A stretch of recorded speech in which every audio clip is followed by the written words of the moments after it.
Hello friends, कैसे हैं आप लोग। मैं आप लोगों का दिल की गहराई से वेलकम करता हूं, इस्तकबाल करता हूं, आपका स्वागत भी करता हूं इस खूबसूरत प्लेटफॉर्म पे।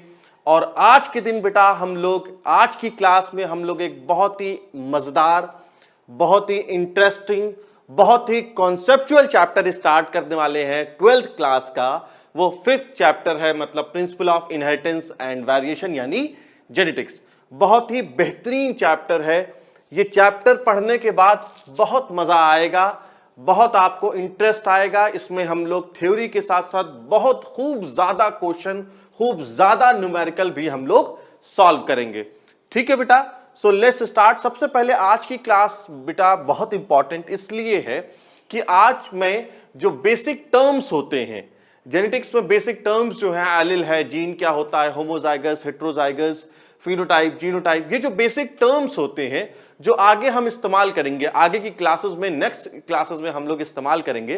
तो आज की क्लास में हम उसी पे डिस्कशन करेंगे। इसलिए बेटा जो भी बच्चे अगर आज की क्लास मिस कर देंगे तो आगे उन्हें टॉपिक नहीं समझ में आएगा। इसलिए आप पे जिम्मेदारी है कि आज के टॉपिक आप लोग बहुत ही अच्छे तरीके से देखिए, एकदम ध्यान लगा के देखिए, ठीक है। और साथ साथ नोट्स भी बनाते रहिए। मैं रेगुलर ये हर क्लास में, हर वीडियोस में बेटा आपसे गुजारिश करता हूं कि नोट्स आपका प्रॉपर तैयार रहना चाहिए, प्रॉपर तरीके से तैयार रहना चाहिए, तभी आप लोग आगे चीजें याद भी रहेंगी। आप लोग ये सोचिए कि सिर्फ वीडियो देख के चीजें समझ में आ गई, नहीं, वीडियो आप देखिए, साथ साथ नोट्स भी बनाते चलिए। ठीक है बेटा, सो लेट्स स्टार्ट। सबसे पहले हम लोग टर्म्स इस्तेमाल करते हैं, टर्म्स समझने की कोशिश करते हैं। उससे पहले क्योंकि मैंने कहा कि हम लोग जेनेटिक्स पढ़ रहे हैं, जेनेटिक्स होता क्या है? जेनेटिक्स है स्टडी ऑफ, ये बायोलॉजी की ब्रांच होती है जहां पर हेरिडिटी और वेरिएशन की स्टडी करते हैं। देखिए बेटा, आप लोगों ने देखा होगा नेचर में, आप लोग ये चीज देखते रहते होंगे कि भाई आम के पेड़ में हमेशा आम ही ग्रो करता है। बोलो सही कह रहा हूं ना भाई?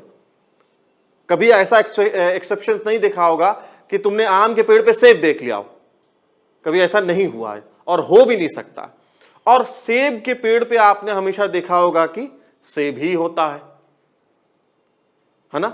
अच्छा, यहां तक आपने देखा होगा कि अगर आम की जो वैरायटी है उसी वैरायटी का आम उस पेड़ पे होगा, जिस पेड़ जो पेड़ जिस वैरायटी का है उसी वैरायटी का आम होगा, ये भी है। आपने बेटा हमेशा देखा होगा कि हाथी का जो बच्चा होता है वो एकदम हाथी की तरह होता है, और इसी तरीके से शेर का जो बच्चा होता है वो भी एकदम शेर की तरह होता है। इंसानों का जो बच्चा होता है वो हमेशा अपने माँ बाप की तरह ही होता है। ठीक है, जब वो बच्चा बहुत छोटा होता है, अभी जस्ट डिलीवरी हुई होती है उसकी, अभी पैदा हुआ होता है, तो वो आप उतना कंपेयर नहीं कर, आप बता नहीं सकते कि कैरेक्टर्स कितने सिमिलर हैं। लेकिन जैसे जैसे वो बड़ा होने लगता है ना, जैसे जैसे वो बड़ा होने लगता है, आप उसको कह सकते हैं कि ये फादर में मिल रहा है, ये मदर में मिल रहा है, इसकी आंख, इसके गाल या इसके दूसरे कैरेक्टर्स जो है वो फादर की तरह है, इसके बाल मदर की तरह, ये चीजें आप कह सकते हैं और कहते भी हैं। हम आपके घरों में ये चीज होती है, जब भी जो बच्चे की कोई पैदाइश होती है तो पूरा खानदान के लोग जुटते हैं और ये काम होता है। देखा होगा आप लोगों ने, गाँवों में ये काम होता है बाकायदा कि ये चीज इस बच्चे की, ये कैरेक्टर इसमें मिल रही है, ये चीज इसमें मिल रही है, इसके फादर में मिल रही है, उसके मदर में मिल रही है। क्यों ऐसा होता है? क्यों ऐसा होता है कि जो बच्चा पैदा हुआ उसका जो कैरेक्टर है वो अपने पेरेंट्स से मिलता है? अच्छा, ये भी बता दूं आपको, कुछ कैरेक्टर मदर से मिलेंगे, कुछ कैरेक्टर फादर से भी मिलते हैं। ऐसा कभी नहीं हो सकता कि सारे कैरेक्टर फादर के आ जाए, और ऐसा कभी नहीं हो सकता कि सारे कैरेक्टर मदर के आ जाए। कुछ कैरेक्टर्स फादर के हो सकते हैं, कुछ मदर के हो सकते हैं। क्यों ऐसा होता है? क्यों ऐसा नहीं होता कि सारे ही कैरेक्टर मदर के आ जाए या सारे ही कैरेक्टर फादर के आ जाए? ऐसा नहीं होता है। तो बेटा इस चैप्टर में ये जो सारे सवाल है आपके, उन सारे सवाल के जवाब हम लोग इस चैप्टर में पढ़ेंगे। जैसे जैसे हम लोग आगे चलते चले जाएंगे, जितने भी सवाल हैं आपके, जितने भी क्वेश्चंस हैं इससे रिलेटेड, वो सारे हम लोग यहां पर डील करते हुए चलेंगे। ठीक है बेटा, तो जेनेटिक्स क्या होती है? ये ब्रांच ऑफ बायोलॉजी होती है जहां पर हम हेरिडिटी और वेरिएशन को पढ़ते हैं। हेरिडिटी एंड वेरिएशन को पढ़ते हैं। हेरिडिटी मतलब क्या होता है कि कैरेक्टर्स का transmission from generation to generation. मेरे दादा जो थे उनकी नाक खड़ी थी और आंख का कलर ब्लैक था। मेरे फादर जो थे उनकी भी नाक खड़ी थी और आंख का कलर ब्लैक था। मेरा भी क्या रहा, नाक खड़ी और आंख का कलर ब्लैक है। तो ये क्या हो रहा है, दिस इज हेरिडिटी। यानी कैरेक्टर्स जो हैं वो एक जहां से दूसरे से तीसरी जनरेशन में आगे की तरफ मूव करते चले जाते, इसे ही हम लोग हेरिडिटी कहते हैं। अच्छा, वेरिएशन क्या होता है? वेरिएशन असल में डिफरेंसेस ऑफ कैरेक्टर होता है among members of the same species. Same species के बीच का जो कैरेक्टर्स डिफरेंस होता है, इसे ही हम लोग क्या कहते हैं, वेरिएशन कहते हैं। देखो, हम जब भी हम कैरेक्टर वेरिएशन की बात करेंगे तो हम हमेशा आम के अंदर ही हम बात पर करेंगे या सेब के अंदर ही हम बात कर सकते हैं कैरेक्टर्स के। हम कभी भी सेब और आम के कैरेक्टर के बीच में बात नहीं कर सकते। तो जब भी आप वेरिएशन की बात करेंगे तो विद इन अ स्पीसीज बात करेंगे।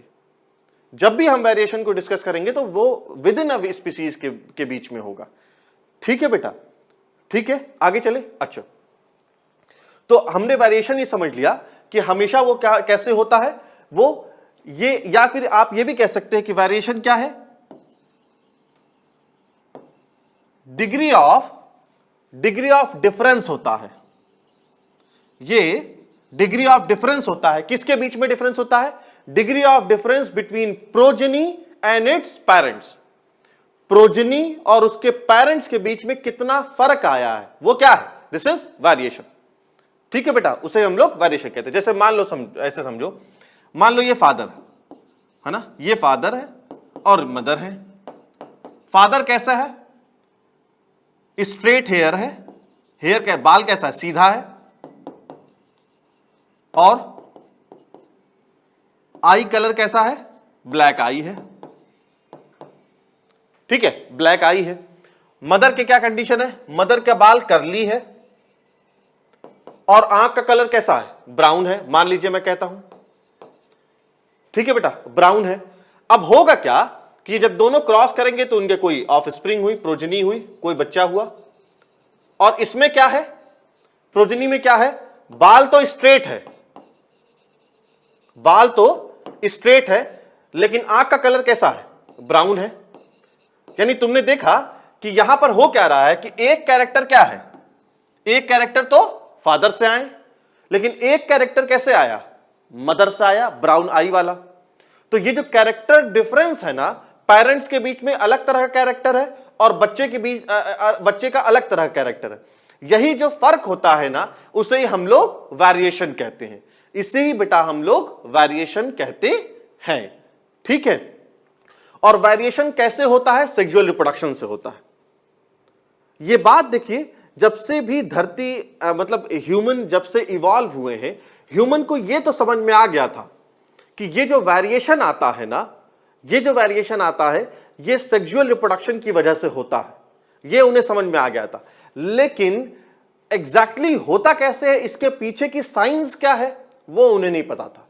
लेकिन उन्हें यह पता था कि वेरिएशन की वजह से, सेक्सुअल रिप्रोडक्शन की वजह से वेरिएशन आ रहा है।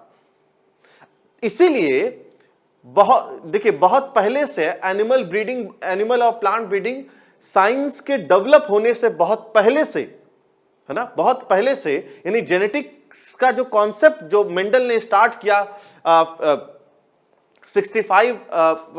1860s के दौर के बाद से, जो उसने बताना स्टार्ट किया, उससे पहले भी ब्रीडिंग होने लगी थी। यानी साइंस ने कॉन्सेप्ट देने से पहले, साइंस का कॉन्सेप्ट देने से पहले ही लोगों को यह समझ में आ गया था कि यह सेक्सुअल रिप्रोडक्शन की वजह से वेरिएशन होता है। और उन्होंने एनिमल ब्रीडिंग भी और प्लांट ब्रीडिंग भी स्टार्ट कर दिया था। समझ में आया बेटा? उन्होंने प्लांट और एनिमल ब्रीडिंग स्टार्ट कर दिया था, जिसकी वजह से क्या होता था, वेरिएशन आता था और ऑफस्प्रिंग जो है और अच्छे कैरेक्टर्स डेवलप होते थे। किसमें? ऑफस्प्रिंग में। बोलो बेटा, समझ में आया? और क्वालिटी के और हायर लेवल के कैरेक्टर्स डेवलप होते थे प्रोजेनी में। अपने पेरेंट्स से अच्छे कैरेक्टर्स डेवलप होते थे प्रोजेनी में। ठीक है, तो ये एक ये जो साइंस के कॉन्सेप्ट डेवलप होने से पहले, साइंस में जेनेटिक्स का कॉन्सेप्ट डेवलप होने से पहले साइंस में ही, इससे पहले ह्यूमन बीइंग्स ने ब्रीडिंग, एनिमल और प्लांट ब्रीडिंग बहुत पहले से स्टार्ट कर दिया था। ठीक है बेटा, तो ये होता है वेरिएशन। अच्छा, तो ये वेरिएशन आता कैसे है? आप ये भी कह सकते हैं कि सर यहां पे क्यों ऐसा हुआ कि स्ट्रेट जो हेयर है वो फादर से क्यों आया, बच्चे में करली हेयर क्यों नहीं आया? या आप ये कह सकते हैं कि ये ब्राउन आई क्यों आई, ब्लैक आई भी आ सकती है। आ सकती है, कोई भी चांस है, आ सकती है। मैंने बस ये लिखा है, यहां पर ये भी कंडीशन हो सकती है कि बच्चा कैसा हो, स्ट्रेट हेयर और ब्लैक आई भी, ये भी पॉसिबिलिटी है। आगे आगे जब हम पढ़ते चले जाएंगे आपको समझ में आते चला जाएगा क्यों ऐसा होता है। ये भी पॉसिबिलिटी है कि बच्चे में करली हेयर हो और ब्राउन आई भी हो, ये भी पॉसिबिलिटी है। तो पॉसिबिलिटी बेटा सारी चीजों की होती है। और ये क्यों होता है, कैसे होता है? असल में बेटा वेरिएशन इसलिए होता है क्योंकि सेक्सुअल रिप्रोडक्शन में क्या होता है, याद करिए, मियोसिस होती है। मैंने पढ़ाया था तुम्हें इससे पहले भी, पढ़ाया था ना तुम लोग को, लहराती जुल्फों पे दिल दीवाना, बोलो, ये पढ़ाया था ना बेटा, मियोसिस। उसमें मैंने नहीं बताया था कि मियोसिस में रिकॉम्बिनेशन होता है, नया कॉम्बिनेशन बनता है, पढ़ाया था ना, नया कॉम्बिनेशन बनता है। और उस नए कॉम्बिनेशन की वजह से कैरेक्टर्स अलग अलग तरह के हो जाते हैं। समझ में आया? अभी इसको हम आगे आगे चलते हैं और चीजें और ज्यादा समझ में आती चली जाएंगी। तो ये हो गया कुछ बेसिक जेनेटिक्स क्या होती है। इसमें दो चीज मेन होती है, एक हेरिडिटी यानी कैरेक्टर्स जो होते हैं वो ट्रांसमिट जो होते हैं। कैरेक्टर से क्या मतलब, आंख का कलर, स्किन का कलर, ये सारी चीजें क्या होती है, ये वो कैरेक्टर्स होते हैं जो बाहर की तरफ दिखते हैं, यानी फिनोटाइप होते हैं। ठीक है, ये हो गया। और नेक्स्ट है हेरिडिटी आपका, और फिर वेरिएशन है। वेरिएशन मतलब डिग्री ऑफ डिफरेंस होता है between progeny and its parents, उसे हम लोग वेरिएशन कहते हैं। ठीक है, अच्छा नेक्स्ट देखो बेटा, फादर ऑफ जेनेटिक्स हम कहते हैं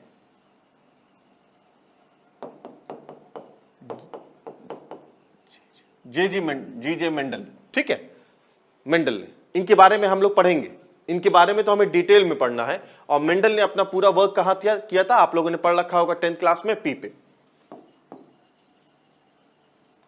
नेक्स्ट है फादर ऑफ एक्सपेरिमेंटल जेनेटिक्स, इनके बारे में भी हमें पढ़ना है, आगे की क्लास में हम लोग इसमें डिस्कशन करेंगे। फादर ऑफ एक्सपेरिमेंटल जेनेटिक्स, ये फादर ऑफ एक्सपेरिमेंटल जेनेटिक्स कौन है बेटा? T H Morgan. टीएच मॉर्गन है। टीएच मॉर्गन ने बेटा अपना पूरा फंक्शन, पूरा वर्क किस पे किया था, पूरा जो रिसर्च वर्क किया था जिसपे इन्होंने बहुत से कॉन्सेप्ट दिए, उन्होंने सारा वर्क किया था बेटा ड्रोसोफिला मिलानोगैस्टर पे। ड्रोसोफिला मिलानोगैस्टर पे, जिसे हम लोग क्या कहते हैं कॉमन उसमें, फ्रूट फ्लाई कहते हैं। अच्छा next, father of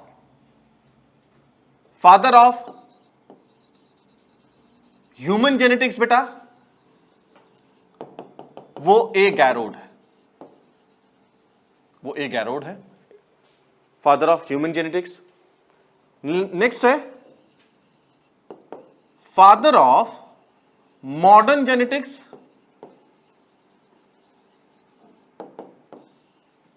father of modern genetics कौन है?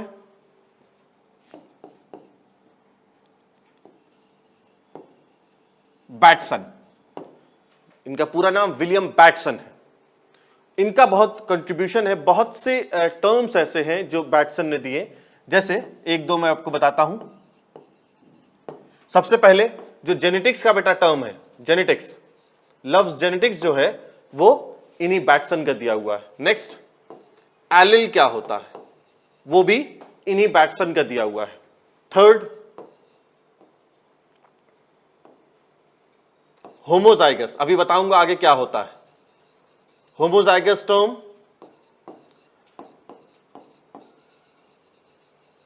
हेट्रोजाइगस टर्म, एंड लास्ट में हेमीजाइगस टर्म।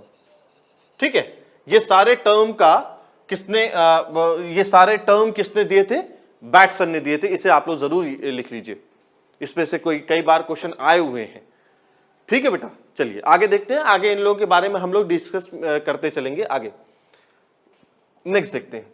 देखिए अभी मैंने आपसे बेटा वेरिएशन डिस्कस किया है ना, अभी जो हमने आपसे वेरिएशन डिस्कस किया, वेरिएशन मैंने आपसे बताया कि डिग्री ऑफ जो चेंज होता है, डिग्री ऑफ डिफरेंस होता है, उसे हम लोग वेरिएशन कहते हैं। अच्छा, ये जो वेरिएशन है, देखो वेरिएशन कई तरह का हो सकता है। वो वेरिएशन जो हमारी सोमैटिक सेल्स में आ जाए, या वो वेरिएशन जो जर्मिनल सेल्स में आ जाए। समझ में आया?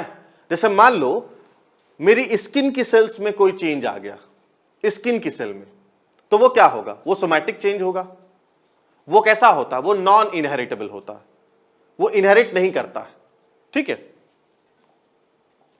तो वेरिएशन बेटा, वेरिएशन आपका दो तरीके का हो सकता है। वेरिएशन आपका दो तरीके का हो सकता है। एक है सोमैटिक वेरिएशन और एक आपका है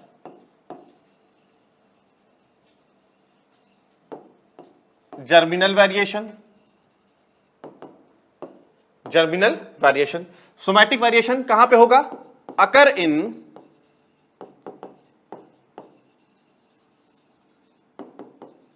somatic cell, occur in somatic cell, यानी सोमैटिक वेरिएशन कहां होगा? सोमैटिक सेल पे होगा। और ये कहां होगा? अकर इन जर्मिनल सेल। जर्मिनल सेल क्या होती है बेटा? अभी फिलहाल समझने के लिए समझो, वो सेल जिससे हैप्लॉइड बनता है, जिससे हैप्लॉइड गैमीट बनता है, उसे क्या कहते हैं? Germinal cell. तो लिख लो यहां पे, जर्मिनल सेल प्रोड्यूसेस गैमीट, और गैमीट हमेशा हैप्लॉइड होता ही है। तो सोमैटिक कैसा हो गया? सोमैटिक वेरिएशन जो सोमैटिक सेल्स में होता है, ब्लड की सेल है, बोन की सेल है, ये सारी कैसी हो गई? सोमैटिक सेल हो गई। नेक्स्ट देखिए बेटा, तो अब नेक्स्ट क्या है? ये नॉन हेरिटेबल होती है, नॉन हेरिटेबल होती है। ठीक है, नॉन हेरिटेबल होती है। ये अगर मान लीजिए, जैसे अगर मान लीजिए मैं कहूं कि मेरे अगर बॉडी में, मेरे बोन्स में कोई चेंज आया हो, म्यूटेशन के जरिए से या किसी जरिए से, है ना, अगर कोई चेंज आया हो, तो वो क्या होगा? वो मेरे तक ही रहेगा, मेरे आगे की जनरेशन में वो ट्रांसमिट नहीं होगा। समझ में आ गया भाई? ऐसे समझो, अगर मान लो किसी को कैंसर हो जाए, किसी को बोन कैंसर, ब्लड कैंसर हो जाए, तो क्या अगर उसका कोई बच्चा पैदा होता है तो क्या उसे भी कैंसर होगा? नहीं। क्यों?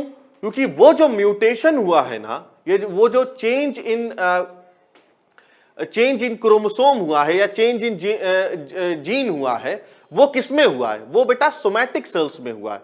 और आप याद रखिएगा, सोमैटिक सेल्स एक पेरेंट से दूसरे पेरेंट्स, एक जनरेशन से दूसरे जनरेशन में नहीं ट्रांसमिट होती है।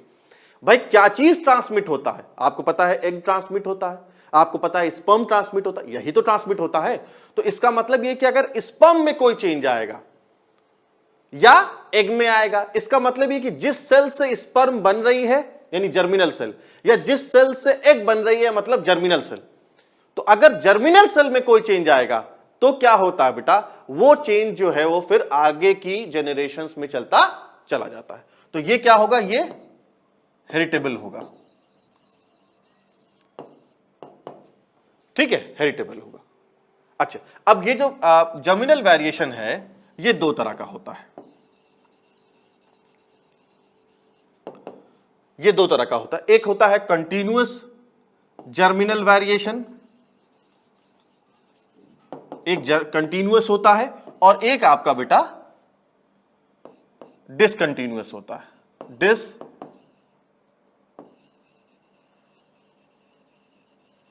डिसकंटिन्यूअस वेरिएशन, ये दो तरह का होता है। ठीक है, देखो कंटिन्यूअस जर्मिनल वेरिएशन क्या होता है ये भी समझो। कंटिन्यूअस जर्मिनल वेरिएशन बेटा ये होता है क्रॉसिंग, ये होता है रिकॉम्बिनेशन की वजह से। अच्छा तुम बताओ, रिकॉम्बिनेशन किसकी वजह से होता है? मियोसिस की वजह से होता है, क्रॉसिंग ओवर्स की वजह से होता है। ठीक है, तो due to crossing over and meiosis, या आप कह सकते हैं कि रिकॉम्बिनेशन। अगर आप रिकॉम्बिनेशन लिख देंगे किसकी वजह से, क्रॉसिंग ओवर की वजह से और मियोसिस की वजह से ये चीज होती है। और यहां पर ये ड्यू टू म्यूटेशन, ये म्यूटेशन की वजह से होता है। वो बेटा डिसकंटीन्यूअस वेरिएशन जो है वो म्यूटेशन की वजह से होता है, और continuous crossing over and meiosis की वजह से होता है। इसका एग्जांपल है हाइट इन ह्यूमन बीइंग। इसकी वजह से क्या होता है बेटा, एग्जांपल है हाइट इन ह्यूमन बीइंग। अब तुम ह्यूमन बीइंग में हाइट देखो, वहां पे कंट्रास्ट चीज नहीं पाई जाती है हाइट के सेंस में। क्या हाइट के सेंस में बेटा ह्यूमन बीइंग में कंट्रास्ट होता है, कि क्या सिर्फ लंबा होता है मतलब एक आप कह सकते हैं कि हाइट इन ह्यूमन बीइंग जो है, हाइट इन ह्यूमन बीइंग आप कह सकते हैं कि क्या सिर्फ दो तरह का होता है, कि एक टॉल होगा और एक डॉर्फ होता है। क्या ऐसी सिचुएशन होती है? आप कहेंगे नहीं, ऐसी नहीं होती है भाई। ऐसा तो नहीं कि सिर्फ टॉल है तो मतलब सिर्फ 6 फीट का है, डॉर्फ है तो मतलब 4 फीट का है, ऐसा तो होता नहीं है भाई। टॉल भी हो सकते हैं, डॉर्फ भी हो सकते हैं, उसके बाद ऐसे लोग भी हो सकते हैं जिनकी 5.5 हाइट हो, ऐसे लोग भी हो सकते हैं जिनकी 5 हाइट हो, ऐसे लोग भी हो सकते हैं जिनकी 4.5 हाइट हो। यानी क्या होगा, आपको कंटिन्यूअस वेरिएशन की वजह से स्पेक्ट्रम आपको मिलेंगे किसी कैरेक्टर के, स्पेक्ट्रम आपको कैरेक्टर के मिलेंगे। यानी ये हाईएस्ट होगा कि हाँ ठीक है, ये 6 सबसे ज्यादा होगा, सबसे लो 4 फीट का होगा मान लो तो, लेकिन 5.5 का भी मिलेगा आपको, 5 का मिलेगा, 4.5 का भी मिलेगा। यानी हर तरह के कैरेक्टर्स, यानी कंट्रास्ट कैरेक्टर यहां नहीं मिलते, बल्कि स्पेक्ट्रम ऑफ कैरेक्टर्स, किसी स्पेक्ट्रम मिलता है किसी कैरेक्टर का। ठीक है, तो हाइट इन ह्यूमन बीइंग देखो बेटा, इसमें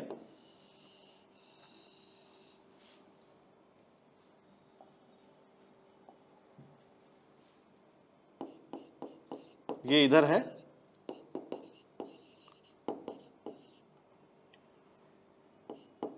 इधर ये नंबर ऑफ इंडिविजुअल है, इधर यहां पर बेटा ऐसे होगा।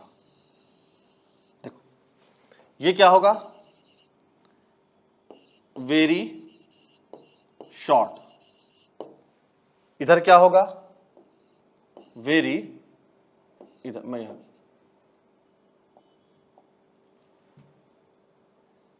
ये क्या होगा, वेरी लॉन्ग।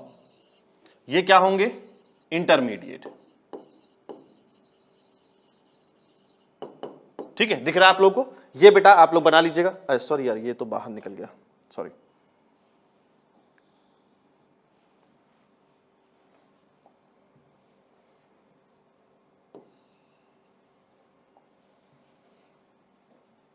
देखो ऐसे, ठीक है। तो ये यहां पर बहुत शॉर्ट, देखो यहां पे कैरेक्टर्स मिल रहे हैं ना भाई।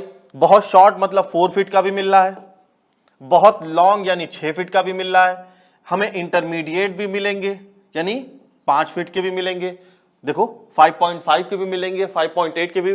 यानी हमें कैरेक्टर्स कंट्रास्ट नहीं मिलेंगे, बल्कि उसका स्पेक्ट्रम मिलेगा। बात स्पेक्ट्रम समझ में आ रहा है ना, समझ में आ रहा है ना बेटा स्पेक्ट्रम? अच्छा इधर देखिए, ये जो इधर डिसकंटिन्यूअस वेरिएशन में ये ड्यू टू म्यूटेशन होगा, और इसका एग्जांपल है height in P plant. Height in P, height in P में बेटा कंट्रास्ट मिलता है, या टॉल मिलेगा या डॉर्फ मिलेगा।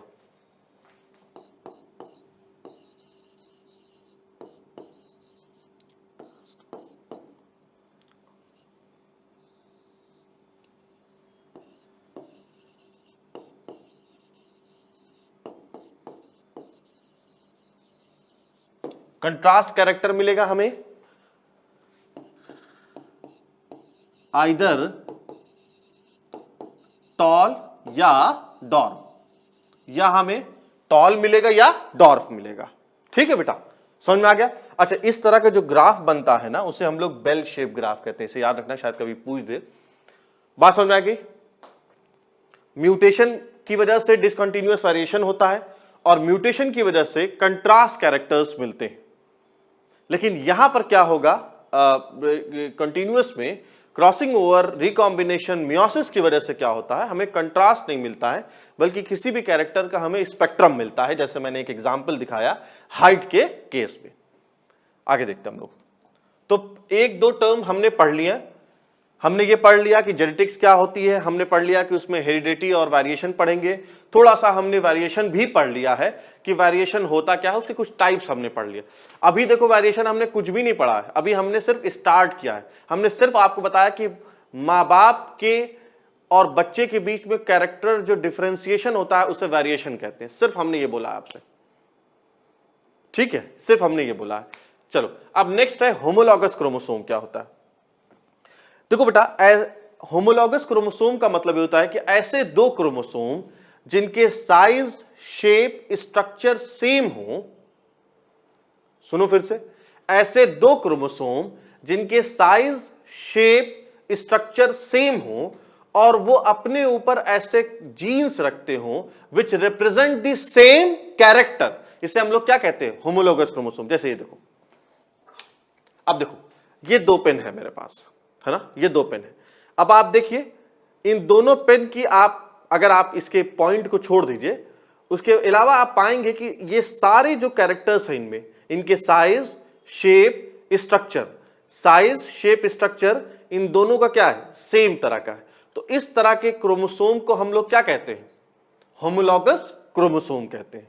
ठीक है बेटा, होमोलॉगस क्रोमोसोम हमेशा पेयर में होता है ना। और अगर ह्यूमन के केस में देखें, ह्यूमन बीइंग के केस में देखें तो बेटा कितना हो जाएगा, 23। यानी आपसे पूछा जाए कि कितने होमोलोगस क्रोमोसोम ह्यूमन बीइंग पाए जाते हैं, तो आप क्या बताएंगे, 23 बताएंगे। समझ में आ गया बेटा, आप 23 बताएंगे। तो यहां पर मुझे ये बताना था कि होमोलोगस क्रोमोसोम होते हैं क्या होते हैं। तो मैंने आपको बताया कि देखिए ऐसे दो क्रोमोसोम जिनके साइज, शेप, स्ट्रक्चर सेम होते हो, जैसे ये, और अपने ऊपर ऐसे, अब देखो यहां पर जो डिफिनीशन मैं आपको जब दे रहा हूं तो उस डिफिनीशन की मैं दो कंडीशन रख रहा हूं।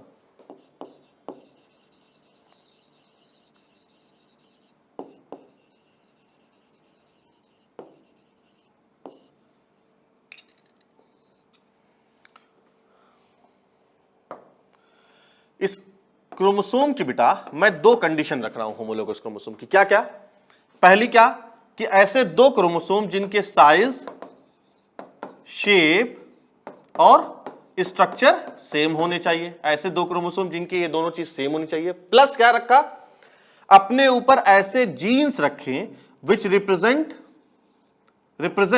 Same character. यही तो मैंने कहा है भाई, बोलो, यही तो बेटा मैंने कहा है। एक तो क्या कहा कि ऐसे दो क्रोमोसोम जिनके साइज, शेप, स्ट्रक्चर सेम होने चाहिए, और दूसरा अपने ऊपर ऐसे जीन्स रखते हैं which represent the same character. ठीक है, और फिर मैंने आपसे क्या कह दिया कि हमेशा पेयर में होते हैं। अब आप इसको अच्छे तरीके से समझिए, अच्छे तरीके से समझो, ऐसे समझो कि देखो कैसे होमोलोगस क्रोमोसोम कैसे बनता है ना। एकदम हम लोग स्टार्ट करते हैं शुरू से। ये है स्पर्म, ठीक है। आपको पता है कि स्पर्म हैप्लॉइड होता है। अगर मैं ह्यूमन की बात कर रहा हूं, स्पर्म हैप्लॉइड होता है बेटा। अगर स्पर्म हैप्लॉइड है तो इसका मतलब 23 क्रोमोसोम होंगे। चलो, तो ये 23 क्रोमोसोम है यहां पर। मान लो मैं कह रहा हूं कि ये क्रोमोसोम नंबर है 1, ये 2, ये 3, 4, 5, 6, 7, इस तरीके से 23 क्रोमोसोम है। हम सिर्फ समझने के लिए इस तरीके से बता रहे हैं आपको। अच्छा, और ये दूसरा क्रोमोसोम है, ये दूसरी, ये क्या है, ये स्पर्म है बेटा, ये एग है। और आपको ये बात पता है कि एग में भी क्या होता है, एग में भी क्या होता है बेटा, एग में भी आपका 23 क्रोमोसोम होता है, हैप्लॉइड होता है। वहां पर भी 1, 2, 3, 4, 5, 6, 7, मैंने 7 क्रोमोसोम दिखाया है, 23 होते हैं। और इसमें भी ये क्या है, ये वाला बेटा पहला, दूसरा, ये तीसरा, ये चौथा, ये पांचवा, ये छठा, ये सातवां है। ठीक है, ये होता है, इस तरीके से क्रोमोसोम होते हैं। अब क्या होंगे, अब ये आपस में फ्यूज करेंगे फ्यूज।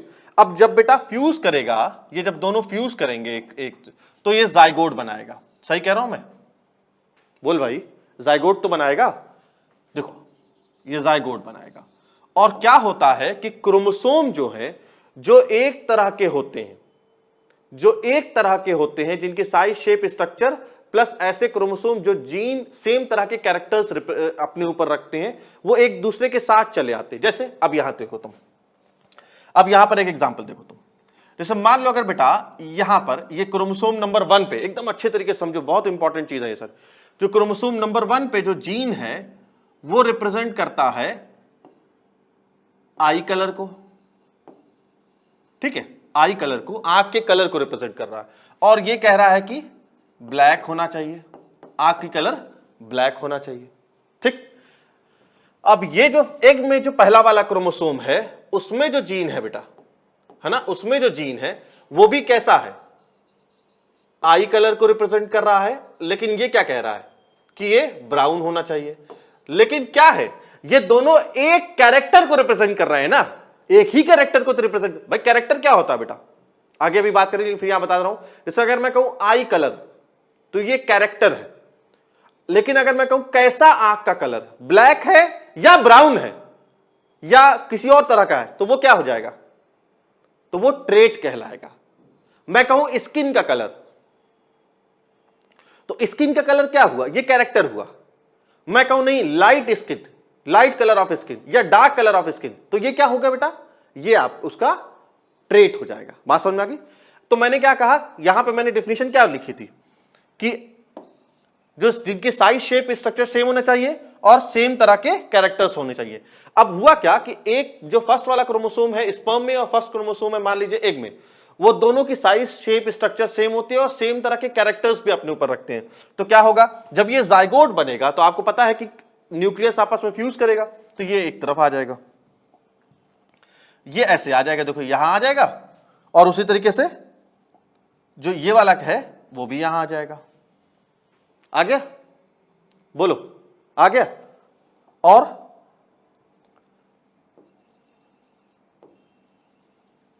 अब बेटा इस तरह इस क्रोमोसोम को हम क्या कहेंगे, इस क्रोमोसोम को हम लोग होमोलॉगस क्रोमोसोम कहेंगे। इस तरीके से क्या होगा, सारे क्रोमोसोम आ जाएंगे,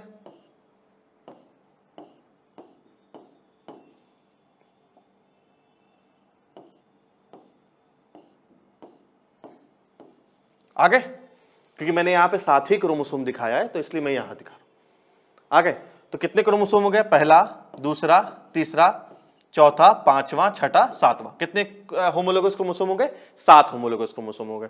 तो अब आपको समझ में आ गया, तो ये क्या है, ये होमोलोगस क्रोमोसोम है। और इस होमोलोगस क्रोमोसोम में बेटा, इस होमोलोगस क्रोमोसोम में एक क्रोमोसोम हमारे फादर से आता है और एक क्रोमोसोम कहां से आता है, मदर से आता है। यानी एक जीन कहां से आएगी, फादर पे रहने वाला एक जीन फादर से आएगा और मदर पे जो क्रोमोसोम है वो मदर से आएगा। बात समझ में आ गई। तो ये क्या है हमारा, ये बेटा हमारा होमोलोगस क्रोमोसोम है। जैसे मैंने आपको एक्सप्लेन किया कि होमोलोगस क्रोमोसोम जिनके साइज, शेप, स्ट्रक्चर भी सेम होंगे और अपने ऊपर ऐसे जीन रखेंगे विच रिप्रेजेंट सेम कैरेक्टर। तो ये मैंने 1 वाले में दिखाया, पहले वाले क्रोमोसोम में। यही सेम कंडीशन बेटा सेकंड में भी होगी, थर्ड में भी होगी, फोर्थ में, फिफ्थ में, सिक्स्थ में, सेवंथ, 8, 20, 23 में भी, 23rd में भी यही कंडीशन होगी। तभी हम उसे क्या कहेंगे, होमोलॉगस क्रोमोसोम कहेंगे। ठीक है, समझ में आ गया। अब देखो, तो होमोलॉगस क्रोमोसोम के लिए क्या कंडीशन हो गई जरूरी,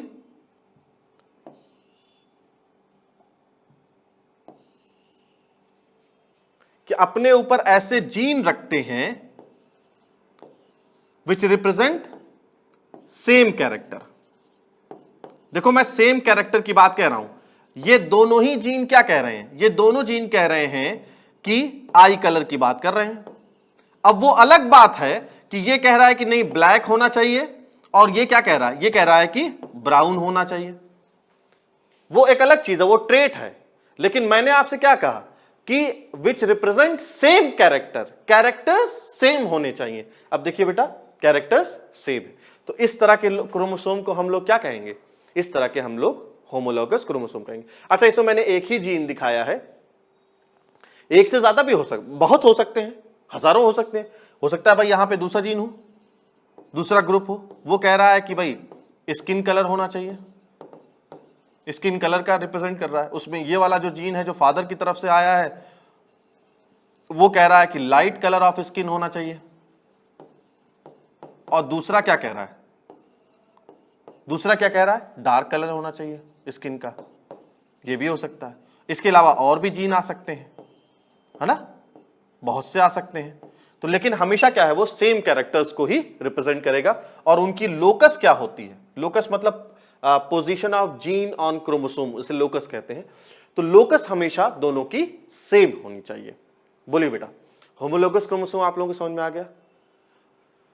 फिर अब इसकी डिफिनेशन क्या थी कि chromosome which are similar in size, shape, structure, function are called homologous chromosome. और हमेशा ये पेयर में ही होता है। और बेटा मैंने आपसे फिर बोल दिया है कि होमोलोगस क्रोमोसोम में एक क्रोमोसोम फादर से आता है और एक क्रोमोसोम मदर से आता है। यानी ये वाला जो क्रोमोसोम है वो फादर से आता है और ये जो है वो मदर से आता है। ठीक है बेटा, ये फादर से आता है और ये मदर से आता है। यानी एक अगर ह्यूमन बीइंग के केस में देखेंगे तो ह्यूमन बीइंग की डिप्लॉयड सेल में, ह्यूमन बीइंग में बेटा, ह्यूमन बीइंग में डिप्लॉयड सेल में 2n में कितने क्रोमोसोम होते हैं, 46 2n में। यानी अगर आपसे पूछा जाए कि डिप्लॉयड सेल में कितने होमोलोगस क्रोमोसोम होंगे,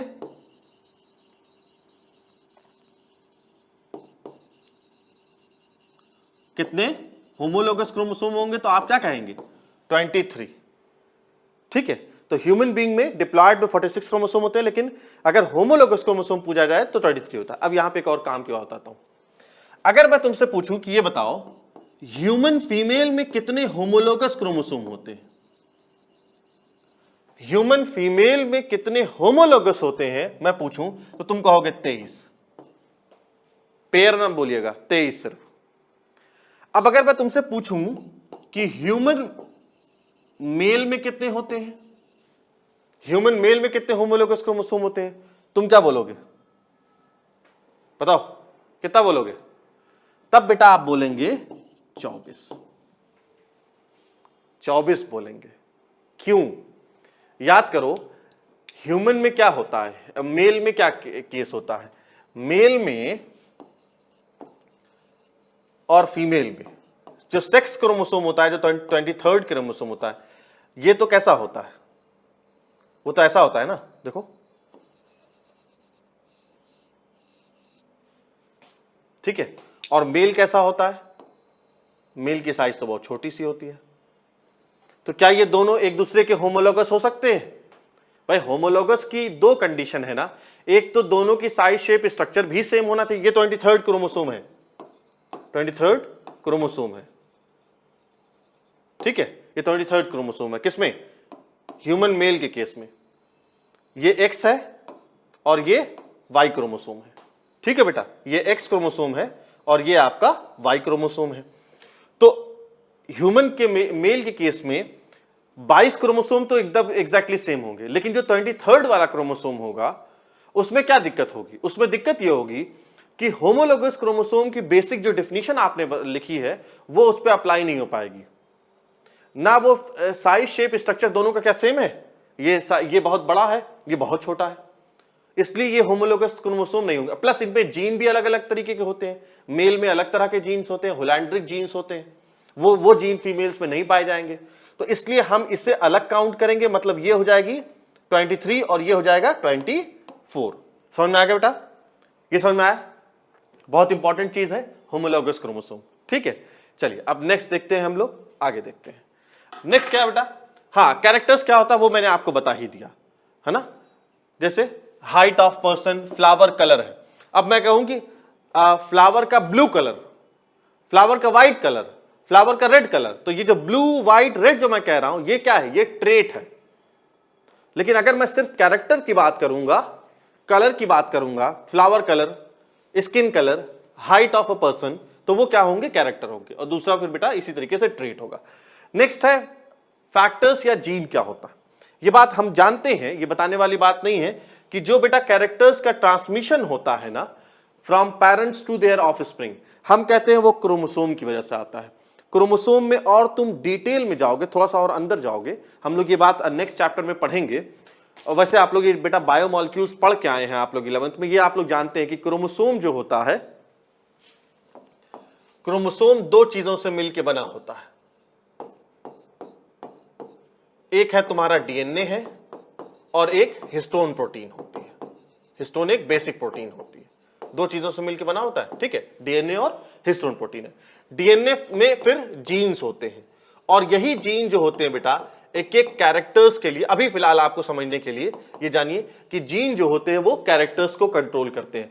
हमारी बॉडी में जितने भी जीन्स हैं वो एक एक कैरेक्टर्स को कंट्रोल करते हैं। ये एक जनरल सी बात मैं बता रहा हूं, यानी जितने भी कैरेक्टर होंगे वो कौन कंट्रोल करेगा? जीन कंट्रोल करेगा। और जीन डीएनए, डीएनए मतलब क्रोमोसोम पाया जाएगा। समझ में आ गया? तो देखो लव्स फैक्टर मेंडल ने दिया था, इसका टर्म जो है मेंडल ने दिया था, और जीन का टर्म जोहानसन ने दिया था। जोहानसन ने। एक बात मैं तुम लोग को यहां बता दे रहा हूं कि देखो हुआ क्या कि ये बात तो कंफर्म थी। मैंने आपसे बताया कि जो जेनेटिक्स साइंस आने से पहले, यानी 80s 60s के बाद जब मेंडल ने इस पे काम स्टार्ट किया, तब हमें पता चला जेनेटिक्स के बारे में, इसकी साइंस पता चली। लेकिन उससे पहले लोगों को यह बात क्लियर हो गई थी कि ये जो सेक्सुअल रिप्रोडक्शन होता है ना, उसमें कुछ ना कुछ ऐसा होता है जिसकी वजह से वेरिएशन डेवलप होता है। ये बात समझ में आ गई थी, यानी कोई ना कोई ऐसी चीज है, ये हमें समझ में आ गई थी कि कोई ना कोई ऐसी चीज है जो एक जनरेशन से, ये एक जनरेशन और दूसरे जनरेशन तक आती है। ये समझ में आ गया था कि फर्स्ट जनरेशन से ये बेटा सेकंड जनरेशन और सेकंड जनरेशन से थर्ड जनरेशन और आगे बढ़ती चली जाती है। कोई ना कोई ऐसी चीज है जो पेरेंट्स से ऑफस्प्रिंग में आती है जिसकी वजह से कैरेक्टर आता है। तो मेंडल, क्योंकि जब मेंडल ये जेनेटिक्स का कॉन्सेप्ट दिया था, जिसने जब अपना वर्क कर रहा था पी प्लांट पे, उस वक्त तक जीन डिस्कवर नहीं हुआ था। लिहाजा मेंडल ने वो चीज जो ट्रांसमिट होती है पेरेंट्स से ऑफस्प्रिंग में, उसे क्या कहा था? उसे फैक्टर कहा था। बाद में जोहानसन ने उसका टर्म दिया जीन। बात समझना बेटा? तो जीन क्या होता है आपको पता है कि ये डीएनए का एक सेगमेंट होता है जिसे हम लोग साइंटिफिक उसमें सिस्ट्रॉन कहते हैं। ये हम लोग नेक्स्ट चैप्टर में पढ़ेंगे, अभी तुम लोग इतना मत सोचो, बस इतना समझो जीन एक सेगमेंट होता है डीएनए का जो कि एक्सप्रेस जब करता है तो कैरेक्टर्स हमारी बॉडी में डेवलप होते हैं, ठीक है, which is responsible for inheritance of and appearance of character. It is unit of hereditary, या आप कह सकते हैं कि इनहेरिटेंस या हेरिडिटरी की जो यूनिट होती है, जो बेसिक यूनिट होती है, वो जीन होती है, ठीक है। बेटा जीन उनके बारे में अभी आप लोग सिर्फ इतना जानिए कि ये डीएनए का एक सेगमेंट होता है जिसकी वजह से कैरेक्टर आता है। इसका जो और इसकी जो साइंस है वो हम लोग नेक्स्ट चैप्टर में अच्छे तरीके से पढ़ेंगे। नेक्स्ट देखते हैं क्या है। हाँ, एलील क्या है? एलील क्या होता है बेटा? एलील होता है आपका different forms of gene, different form of gene. Gene के जो डिफरेंट फॉर्म्स होते हैं उन्हें ही हम लोग एलील कहते हैं। जीन्स और एलील में समझने के लिए एक और चीज बता दे रहा हूं। जैसे अगर मैं कहूं कि जीन क्या है? कोका कोला, ठीक है। जीन क्या है? जीन, ये जीन है, समझने के लिए बता रहा हूं, ये जीन है कोका कोला। अब आपको पता है कि जीन के अलग अलग फॉर्म्स होते हैं, हाँ, जीन के अलग अलग फॉर्म्स होते हैं, उन्हें एलील कहते हैं। इसी तरीके से कोका कोला के भी तो अलग अलग फॉर्म्स होते हैं भाई, आपको पता होगा, मार्केट में आती है डाइट कोक या कैफीन फ्री कोक, बोलो, इस तरह की कोक आती है ना। तो ये कोका कोला क्या हो गया? ये जीन हो गया। अब इसके ये अलग अलग तरह के, इसके अलग अलग फॉर्म्स है, डिफरेंट फॉर्म्स है, वो क्या हो गया? वो आपका एलील हो गया। समझा बेटा? जो उसके अलग अलग तरह के फॉर्म्स होते हैं वो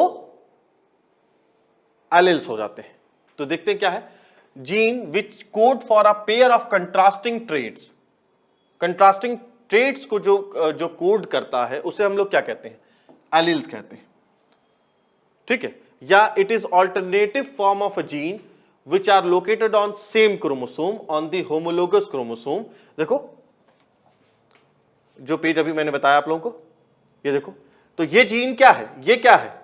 ये क्या है बेटा? ये एलील्स है, ये एलील्स है। मैंने आपसे अभी क्या कहा कि यहां पर मान लो मैंने आपसे क्या कहा कि ये जो क्या है, ये जीन है, और जीन क्या रिप्रेजेंट कर रहा है? कैरेक्टर। कैरेक्टर ही तो रिप्रेजेंट कर रहा है, और रिप्रेजेंट है ना, यही तो था। और उसके डिफरेंट फॉर्म्स क्या है? ब्राउन भी, वो कहते हैं आंख का कलर ब्राउन भी हो सकता है, ब्लैक भी हो सकता है। ये एलिल्स है, उसके जो डिफरेंट फॉर्म्स होते हैं वो एलिल्स होते हैं। ठीक है, ठीक है बेटा। अब देखो तुम, एलिल जो होता है ये डोमिनेटिंग भी होता है और रेसेसिव भी हो सकता है। डोमिनेट करे, अब ये समझाता हूं। देखो डोमिनेट, जैसे ये एलिल्स है, मान लो यहां पे कैपिटल टी लिख दिया, यहां स्मॉल टी लिख दे, है ना, तो ये भी एलिल होगा। हम ये लिख दें,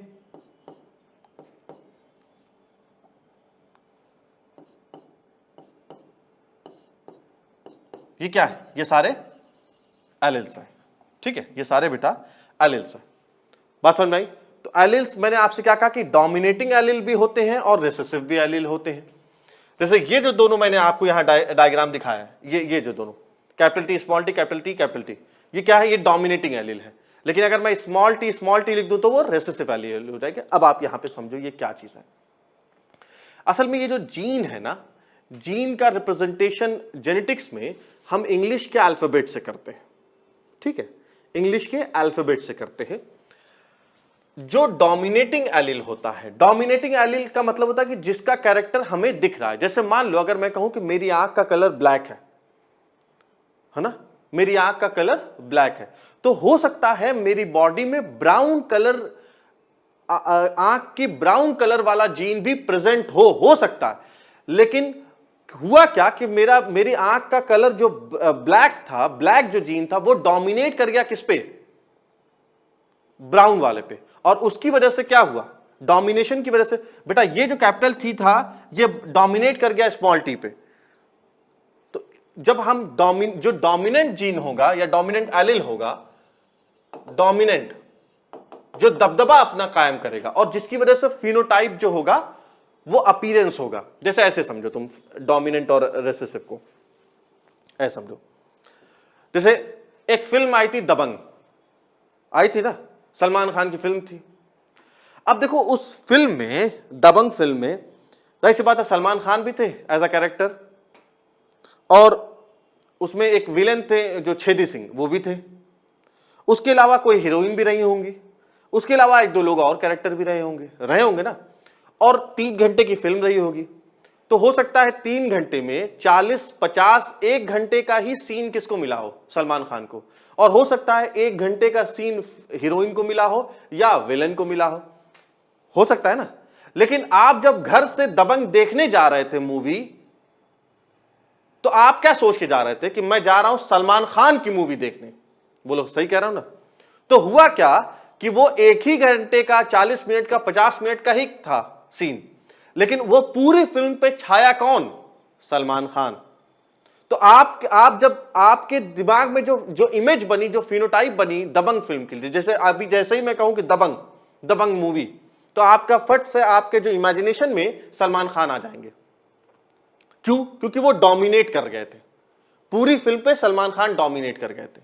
ऐसा नहीं था कि वहां पर छेदी सिंह का या हीरोइन का या और दूसरे कैरेक्टर्स का रोल नहीं था, लेकिन डोमिनेट कौन किया? सलमान खान किए। वही सेम चीज यहां पर भी है, डोमिनेशन। यानी जो डोमिनेंट कैरेक्टर होगा, जो डोमिनेंट एलिल होगा, उसे हम लोग इंग्लिश कैपिटल से रिप्रेजेंट करेंगे। जैसे मैं अपने जो केस में बता रहा हूं, मेरी आंख का कलर कैसा है? ब्लैक है। मान लो कैपिटल बी को मैं ब्लैक से रिप्रेजेंट कर रहा हूं और स्मॉल बी को बी से रिप्रेजेंट कर रहा हूं। तो हो सकता है मेरी बॉडी में जो आंख का जो कलर है ना, मेरी बॉडी में ये जीन्स प्रेजेंट होंगे ब्राउन वाले, हो सकता है ब्राउन वाले प्रेजेंट होंगे, और हो सकता है मेरा जीनोटाइप कैसा हो? कैपिटल बी और स्मॉल बी हो, और ये भी हो सकता है कैपिटल बी हो सकता है।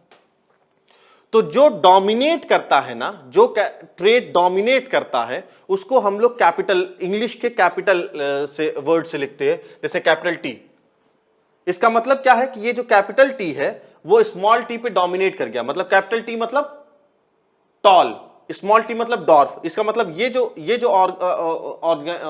जो भी होगा ये, वो कैसा होगा? वो बेटा टॉल होगा। तो एलिल असल में दो तरह के होते हैं, डोमिनेंट है और रिसेसिव होते हैं।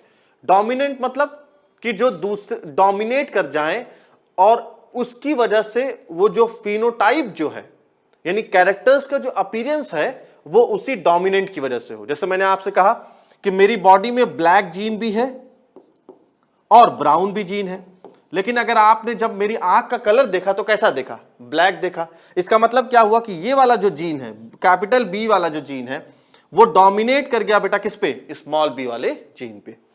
देखते आगे।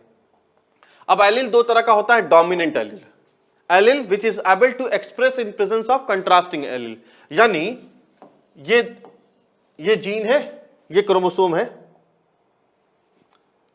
देख बेटा, देखो ऐसे समझो, ये एक क्रोमोसोम है, ये एक क्रोमोसोम है, ठीक है, ये एक क्रोमोसोम है। ये क्रोमोसोम मेरे फादर से आया है, मान लो मैं कहूं ये मेरा क्रोमोसोम है, ये जो है ये मेरा होमोलोगस पेयर है। ये वाला क्रोमोसोम मेरी मदर से आया है, यहां पर जीन है, यहां पर भी जीन है। ये है कैपिटल बी, ये है स्मॉल बी, यानी ये कह रहा है कि ब्लैक होना चाहिए और ये कह रहा है कि नहीं ब्राउन होना चाहिए। यानी मेरी मदर की तरफ से जीन कैसा आया है आंख की कलर के लिए, ब्राउन। लेकिन जब आपने, तो हुआ क्या, मेरी आंख का कलर कैसा है, ब्लैक है। इसका मतलब हुआ क्या होगा, इसका मतलब बेटा ये हुआ होगा कि ये जो ब्लैक वाला जीन जो फादर से आया है वो मदर के ब्राउन वाले जीन पर डोमिनेट कर गया है और उसे ही हम लोग डोमिनेंट एलील कहते हैं। समझ में आ गया कुछ? अभी बेटा इसको और समझना पड़ेगा, जब हम लोग जैसे जैसे आगे पढ़ते चले जाएंगे आपको क्लियर होता चला जाएगा। तो allele which is able to express in presence of contrasting allele, it is able to express both in homozygous as well as is in heterozygous condition। देखो क्या मतलब है, समझ लो। जैसे अगर ये कंडीशन हो या ये कंडीशन हो, इन दोनों में ही मेरी आंख का कलर कैसा होगा, ब्लैक होगा। इसमें बेटा जब दो अलग अलग तरह के एलिल्स होते हैं, जब दो अलग अलग तरह के होते हैं, है ना, तो उसे हम लोग हेटेरोजाइगस कहते हैं। जैसे ये देखो, ये कैपिटल बी है, ये स्मॉल बी है, ये ब्लैक को रिप्रेजेंट कर रहा है, ये ब्राउन को रिप्रेजेंट कर रहा है, तो ये क्या कहलाएगा, ये बेटा होगा हेटेरोजाइगस कहलाता है, हेटेरोजाइगस होता है, और ये होमोजाइगस होता है। ठीक है, तो वही मैंने लिखा है कि ये दोनों ही कंडीशन में, चाहे वो हेटेरोजाइगस हो चाहे वो होमोजाइगस हो, दोनों ही कंडीशन में क्या होता है बेटा, एक्सप्रेस करता है। और हमेशा हम उसे जो डोमिनेंट एलील होता है उसे कैपिटल लेटर में लिखते हैं। नेक्स्ट देखिए आप लोग, नेक्स्ट देखिए,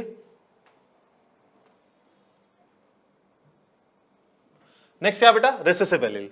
रेसेसिव एलील क्या होता है, which is not able to express, है ना, अपने आप को एक्सप्रेस नहीं कर पाता है इन प्रेजेंस ऑफ कंट्रास्टिंग एलील। जैसे ये कैपिटल बी स्मॉल बी, इसमें ये क्या है, ये डोमिनेंट एलील है, ये क्या है, ये बेटा इसे लिख लेना चाहे तो ये डोमिनेंट एलील है, ये रेसेसिव है।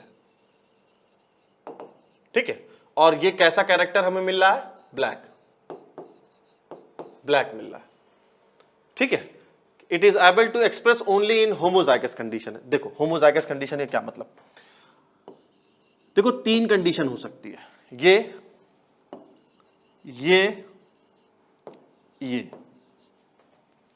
इन दो कंडीशंस में क्या होगा, आंख का कलर कैसा हो जाएगा, ब्लैक। इस कंडीशन में कैसा हो जाएगा, ब्राउन। देखो होमोजाइगस मतलब होता है सेम तरह के, ये भी होमोजाइगस है, इसे होमोजाइगस डोमिनेंट कहते हैं, ये होमोजाइगस है, ये भी होमोजाइगस है, और ये हेटेरोजाइगस है। तो मैंने ये क्या लिखा है, इट इज एबल टू, यानी जो रेसेसिव वाला जो जीन है उसका कैरेक्टर कब पता चलेगा, उसका कैरेक्टर तब हो सकता है जब वो रेसेसिव हो। It is able to express only in homozygous condition. देखो ब्राउन हो गया इसका कैरेक्टर, अगर किसी पर्सन में किसी की आंख ब्राउन है तो इसका मतलब उसके अंदर ये कंडीशन होगी। ठीक है, और इसे कैसे लिखते हैं बेटा, recessive allele is represented by small letter of English alphabets. ठीक है, अब नेक्स्ट है होमोजाइगस और हेटेरोजाइगस। अभी बेटा मैंने आपको बताया है, अभी मैंने बताया है, होमोजाइगस मतलब होता है जब होमोजाइगस को हम लोग प्योर भी कहते हैं, होमोजाइगस को प्योर भी कहा जाता है, और हेट्रोजाइगस को हम लोग इम्प्योर या हाइब्रिड भी कहते हैं। होमोजाइगस को प्योर कहते हैं और हेट्रोजाइगस को हम लोग इम्प्योर या हाइब्रिड कहते हैं। तो होमोजाइगस मतलब क्या होता है? When both alleles of a pair are same, जब वो सेम होते हैं, यानी देखो यहां मैंने दिखाया कैपिटल टी हो या स्मॉल टी हो, तो ये कैसे होते हैं बेटा? होमोजाइगस। तो कैपिटल टी क्या होता है? ये प्योर टॉल है। अगर मैं कहूं कि जैसे कैपिटल टी जो है ये टॉल है और स्मॉल टी की वजह से डॉर्फनेस आएगी, ठीक है, तो ये होमोजाइगस हो गया। हेट्रोजाइगस क्या होता है? व्हेन बोथ आर डिफरेंट, उसे हम लोग हेट्रोजाइगस कहते हैं। जैसे देखो ऐसा कैपिटल टी स्मॉल टी, इसे हम लोग हाइब्रिड कहते हैं। हाइब्रिड टॉल तो होगा लेकिन वो हाइब्रिड टॉल होगा, ये मोनोहाइब्रिड होगा। मोनोहाइब्रिड मतलब क्या होता है? कि एक कैरेक्टर्स का डिफरेंशिएशन हो। समझ में आया? जैसे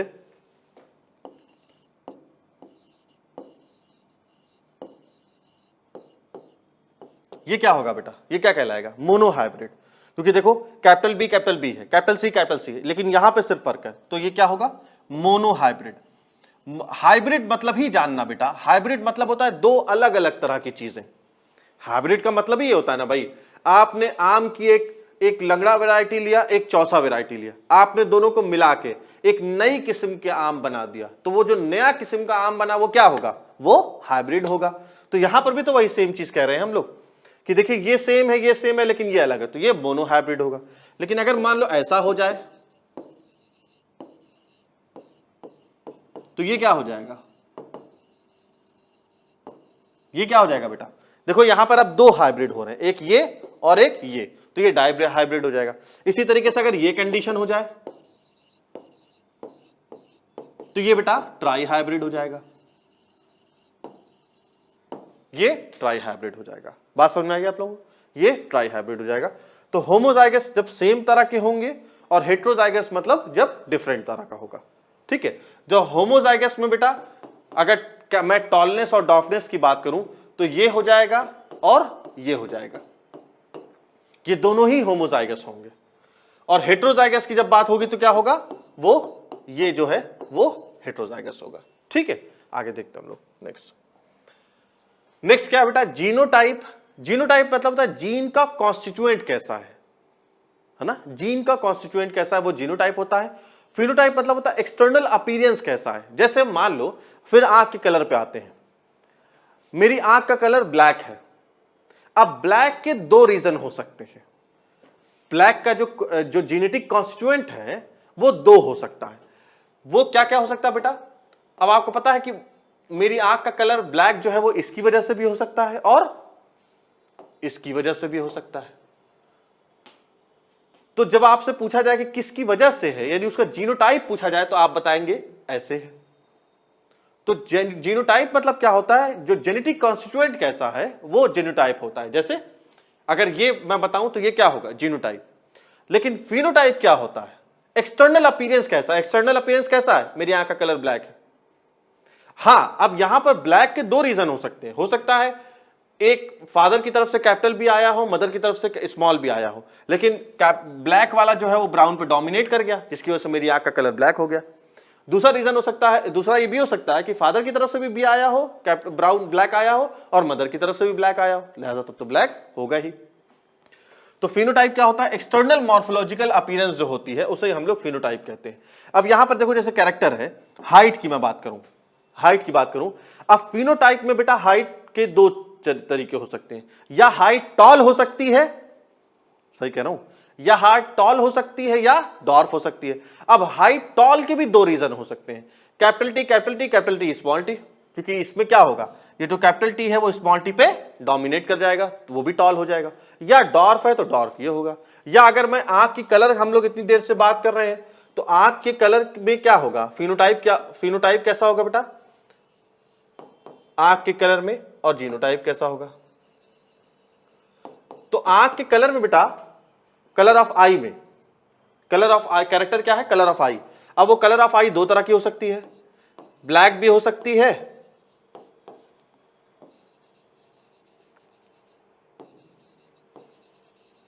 ब्राउन भी हो सकती है। ठीक है, अब ये जो ब्लैक होगी, ब्लैक दो तरीके से हो सकती है, कैपिटल बी या capital B small B. Brown कैसे हो सकती है, स्मॉल बी भी हो सकती है। समझ में आ गया। और जीनोटाइप और फिनोटाइप का जो टर्म किसने दिया, जोहानसन ने। लास्ट देखते हैं हम लोग, आज की क्लास का लास्ट टॉपिक, वो है ट्रू ब्रीडिंग वेराइटी या प्योर लाइन या प्योर होमोजाइगस या लाइन जनरेशन। ये होता क्या है, देखो बेटा, जब आप रेगुलर कंटिन्यूअस सेल्फ पॉलिनेशन कराते हैं, ठीक है, कंटिन्यूअस रेगुलर सेल्फ पॉलिनेशन कराते हैं, तो हमें होमोजाइगस कैरेक्टर्स मिलते हैं। होमोजाइगस मतलब अभी देखो बताया था, सेम तरह के एलिमेंट, है ना, ये होमोजाइगस